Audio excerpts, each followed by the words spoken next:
very honest, actually, because to be honest, Flavia, these are the opinions of many people, and we can say but even the ones who are educated, who visit a gynecologist every other day, see a general practitioner, can think that way. You understand? The same way a man will tell you that azala bamukazi, yet they're educated, they should know any better. So we want to have a very honest conversation about contraception. Today being World Contraception Day, I know our focus will end up being one of the most cost-effective ways. But let's generally just say what is available as contraception and to who. Is it just the women, Flavia? Is it for the men as well? What's available? Thank you, Flavia. I'll begin by discussing what family planning is. Yes. Family planning is the ability of an individual or a couple to anticipate and attain the required number of children. Okay. They do this by spacing and also timing the birth of the children. Okay. What is available is long-term family planning methods, where we have the IUD, and we have the implants, and we have the short-term family planning methods, where we have the male condom, the female condom, the injectables, and the pills. Okay. And we also have the permanent family planning methods, where we have the vasectomy and tube ligation. Okay, I guess it's good to group it that way. That way we all understand that whatever you're using, it's either short-term, long-term, or permanent. So these are all readily available. Of course, for the permanent, for example, because you said individual or a couple. Now, I've always wondered the conversation around family planning. Is it a decision you take as an individual? Because at the end of the day, whatever happens sort of is to you, but is a decision for the family.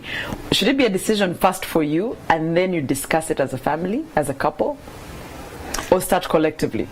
And the best thing is to discuss it collectively as a couple, because you're going to have this child together. Together, yes. Yeah. Or not have a child together. Exactly. So in the cases where a woman feels she maybe wants 2 children, and hubby has said 5, minimum 5 children, won't that be my decision as a woman? It will be your decision as a woman, but the best thing is to discuss as a couple and agree, because you bring these children into this world as a couple and you have a responsibility of raising them as a couple. Okay, so just because from what I heard from people on the ground, and I think you're also paying attention, the biggest conversation, and actually the woman said, we know kugera mwembi, but I'm wondering how do you even have that conversation? I mean, is it best to go to a doctor and have it with a doctor, because we're also misinformed? So if I was to have a conversation with my husband, what do I know? What does he know? So is it best to just start the 2 of you, then the doctor, or is it, do you believe it's a conversation with the doctor? It's a conversation that starts as a couple. You discuss, then you visit a health provider. A health provider will counsel you as a couple. The health provider will help you make an informed decision on which family planning method to use. Okay. So today we're raising awareness on all contraceptive methods that are available, and maybe debunking a few myths that people have of family planning methods. Maybe we can start with the fact that someone said that contraception or family planning is up to God, that you cannot decide how many children you're going to have and when you're going to have these children. This is one of the myths, and I think we can start with that. There's also one that said that there's family planning yechiganda, and I'm wondering, I didn't hear you mentioning that in the choices you said. There's long term, which didn't include family planning yechiganda. So is there other ways that might not be mentioned in what you said that could be what they meant? I discussed the long-term, the short-term, and the permanent methods. Those are medically accepted. Oh, right. However, in our culture, in our communities, I've heard a couple of people talk about other family planning methods. Unfortunately, I'm not able to talk about that because it's not recommended medically. Okay, but for the other myth for people to believe that even with family planning or without it, you cannot really truly decide. You're not the one who decides. That's what they all said. Mukama ya salao. Mukama ya salao, fine, but as a woman, as a couple, you need to plan. You need to decide how many children you want to have within your means, because as you have these children, you have a responsibility of raising them. So you don't leave it up to God. You can in some ways. So someone said also blood samples. Said that when they went to the hospital, a blood sample was taken to determine which is the best contraception for them, or family planning method. And when I heard you say have a discussion with the doctor, you said counsel you and give you information. I didn't hear blood samples in there. A blood sample is not a requirement. It's not necessarily done before a woman takes on a family planning method. However, service provider, health provider does other examinations. These may vary from woman to woman. But a blood sample is not necessarily done before a woman takes on family planning. Okay, so when you say some tests are done, is that to determine that I'm eligible for that family planning method? Exactly. Oh, okay, so let's just talk about the ones that are maybe the IUD, which is the uterine device. Uterine device. Yeah. So they're also different ones. So help us understand that. The IUD is a non-hormonal family planning method. It's a long-term family planning method. Okay. So what do you mean by non-hormonal versus hormonal? So that we try it, so the viewer can best understand it and have information. The IUD is non-hormonal, meaning that when a woman chooses to use IUD, it does not interfere with a woman's hormones. Okay. Yeah. An IUD has it has side effects which are very minimal when you compare to the hormonal methods. Okay, so that's what I want us to try and understand, Flavia. I want us to have a very deep conversation, because there's a woman out there probably doing these scribbling notes, and they want to understand, even when they explain it to me, hormonal, what did they mean? That this contraception or this family planning method is hormonal. Is that adding something to my body? What will it do? That's the kind of conversation I want us to have. An IUD is non-hormonal. It will not interfere with a woman's hormones. If I localize it, people will say IUD temuli dagala. It's not there at all. Dagala. Yes, I think so that's how the is best. it? Then the question would be, Talimu dagala, how is it going to work? Because maybe my mentality is that it should work with something being added to my body.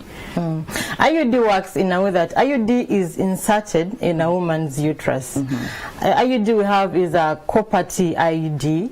It's manufactured in a way that it will prevent pregnancy, but this does not mean that it's a hormonal method. It is non-hormonal. Okay, so perhaps, there it is on the screen. If you can try and explain to us when that is actually inserted. So there's two sides. There's one that is sort of the T that you mentioned, and one isn't. Are they two different, or is one in a different form or shape? I'll discuss the one that is a T-shape. Yes. And that is available in our clinics, in our ProFam clinics in the country. Yes, please do explain to us. So that's what the T part, or the top part, is what is inserted, or the entire device is what is inserted? The entire device is inserted in a woman's uterus, but what you see at the end, those are strings. Oh, yes. Okay. Yeah, it's part of the IUD. What is ideally blue, if I'm not mistaken, or black? Yes, that's the string. Okay. So all that is inserted in a woman's uterus. Okay, so and is there an age bracket that is eligible for this long-term method? Body types? Talk to me about that. An IUD, every woman in reproductive age is eligible to use IUD, as long as your service health provider recommends that you're suitable to use an IUD.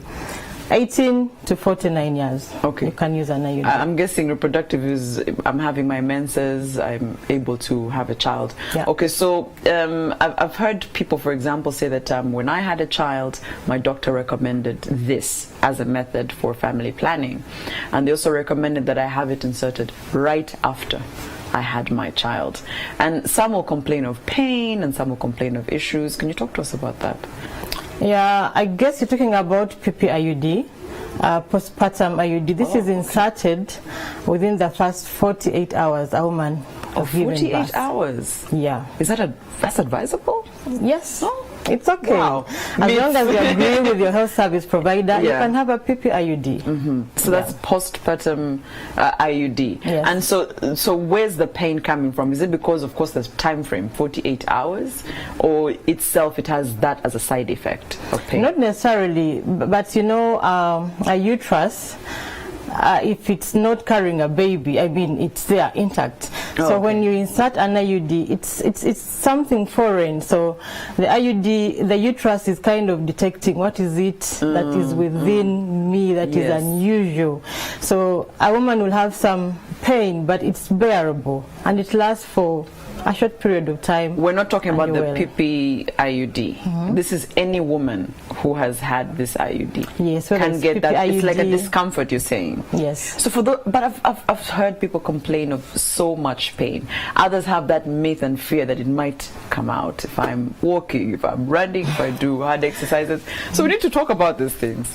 No, an IUD does not come out like you're walking or you're doing some work. No, that's just a myth out there. When a woman inserts IUD, it sits right in your uterus and it stays there. It doesn't come out. So you're trying to tell me there's no side effects at all? There's no registered issues that have been with the IUD? None at all? They are, Oh, okay. but they are very minimal Yes. compared to other family planning methods. For example, the pain you talked about, but I said and I'll emphasize that it's very minimal, it's very bearable, it lasts for a day or two, and a woman will be fine. Is that a day from when it's actually inserted? Exactly. Oh, okay. And also, a woman may experience menstrual bleeding that is heavier than before this woman did insert an IUD. But this lasts for 1 to 3, 4 months, and it's normal. And your cycle is almost normal. Your bleeding is normal like before. Now like you're worrying me. before. If you're saying that it's non-hormonal, temuli dagala, we'll try and bring that down, temuli dagala, and then it's affecting how heavy my period is. That would tell me, someone who's not informed medically, that maybe something is happening to my body instead. No, there's no reason to worry. It's a side effect, just like any other medicine or family planning method.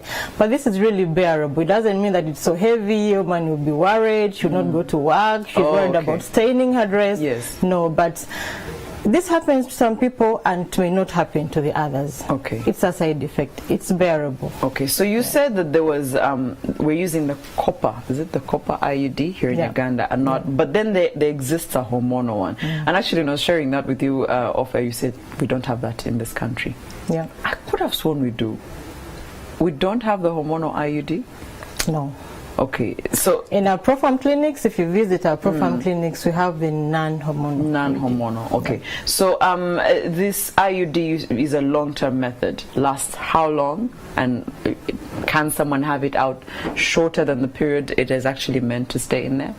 An IUD is 1 day to 12 years, but a woman will choose whether you want to have it for a week, for 6 months, 9 months, 12 years. That's up to you. But when you insert IUD, the moment you want to remove it, walk into a ProFarm clinic, you'll be helped and to be removed. Okay, and so- the woman will yes. conceive as soon as her body is ready. I was about to Her body. ask. So from the day it has been placed in a woman, is she protected, I guess, from getting pregnant? Because you said the moment it's out, you can get pregnant. Is that as soon as that day? If your Or a body few days later, or a month later, and also if it is inserted, are you as protected as that instant? Exactly. You are protected that instant? Yes. And you can't get pregnant. You can't. I'm saying you can get pregnant once it's taken out. Exactly. Okay. So just talk to us about walking into a ProFarm clinic. What sort of what we should expect as a woman who's walked in with her partner, maybe. Who should I talk to? What kind of questions should I ask for me to get this IUD? Just what the process might be like for me walking into that ProFarm clinic. People out there may be wondering, what is ProFarm? Yes. A ProFarm clinic is a franchise of over 157. These are spread out countrywide. Throughout the country. These are privately owned clinics. Okay. Population Services International Uganda supports the clinics to provide quality health care. The health care is in line with the guidelines and standards of the Ministry of Health and World Health Organization. Okay. That is a ProFam. Yes. So when a woman walks into a ProFam, you will meet a provider, a health worker, who will counsel you. They will take you through all the family planning methods that are available. Okay. You'll be helped to make an informed decision. You make an informed choice of a family planning method that you want to that use. suits you, yeah. Exactly. Examinations will be done that are necessary in line with the family planning method you want to take on. And if it's suitable for that woman, you will have it. Let's talk about cost. And by the way, someone might be wondering, ProFam, and I've always heard that you just see a ProFam sign on that clinic. That's one way to know that this is the one. And so since you said they're about 100 and what? 157. 157. So I'm sure depending on whichever district you're in or place, you can always find it. So what about cost? Because it's since a discussion between a couple. I mean, some money you have to pay for some. Is this the most cost-effective? Yes, it is. Method. Why is it cost-effective? Is it free? IUD may be free or highly subsidized. IUD, you will meet the cost of insertion once, let's say in 6 years, 10 years, 12 years. And when you insert IUD, you're going to visit a ProFam clinic, which is very close to where you live, because like I said, 157, they are spread out throughout this country. So you will meet less costs of traveling to a ProFam. You either walk there, ride your bicycle, take a boda, and you're in your ProFam. You'll have the family planning service. So you meet less costs getting into your ProFam. And you insert it once, and it's a long-term family planning method. And the IUD is really affordable. Just visit a ProFam, discuss with your health service provider. It's affordable, very little money. So someone might be hearing this and saying, do I just walk into any ProFam today and say, I want an IUD? Or should it just be, I want family planning? And then the doctor decides sort of what I need and what I don't need. When a woman walks into a ProFam, she will require to have family planning. Then they will have a discussion with the health service provider. Okay, so it's not a question of just asking, today I'm coming for my IUD, today. No. What I've had something to do with 5 years. I thought there was one that's for 5 years and one specifically for the 12 years. It's 12 years. So you choose. You want to use it for a year, you want to use it for 4 years, for 12 years, that's up to you. Is it a case of you leave the IUD in for all the 12, if you want to, for all the 12 consecutive years, or do I require a checkup? Do I require it to be removed? Is there some sort of work that's done? Or if I choose to, I can leave it as it is for 12 years? If you choose to, you leave it for the entire 12 years. However, your health service provider will make an appointment with this woman on when you can come in for review, to ensure everything is okay. Okay, so what happens at a review is to just check it's still intact, everything is fine and good. All right, so just maybe as we wind up to speak on the work of Population Services International and maybe the value of such a day as this World Contraception Day. Yes, please. Yeah, the World Contraception theme, which is family planning, is a cost-effective innovation and a fundamental human right. This is in line with our IUD campaign. We are running a campaign which is up to October 2018. And our slogan for this campaign is Sigaza Feeling. You know, it's which been they out, kept commenting about. Yeah, it's been out there. Women say, I know when you use family planning, you lose the feeling, you lose the spark. They wanted to say libido. You have low libido. But yes, so this is a method, as you were saying, it's not hormonal. Exactly. Not interfering. Yeah, when you insert your IUD, you retain your spark or Sigaza feeling. So let every woman probably use IUD. Okay. Yeah. So to access any ProFam clinics, as you said, are plenty. They're near you. As you said, you don't need transport. Just look around you, and I'm sure you can find one. And on this World Contraception Day, you need to make a choice, but you only make a choice when you're informed. So when you walk in, perhaps just hear the doctor out and hear the health practitioner out and hear what's available and what's not. And of course, as Flavia Kawasuga had said, said it's advisable to go as a couple. Yeah. So that you make a decision together, and Yeah. because you're going to raise this child together. Well, that's it. It's World Contraception Day. Do inform yourself of the work of Population Services International and Profam Clinics. As they're saying, cigars are feeding. Choose the IUD. We'll take a short break right now.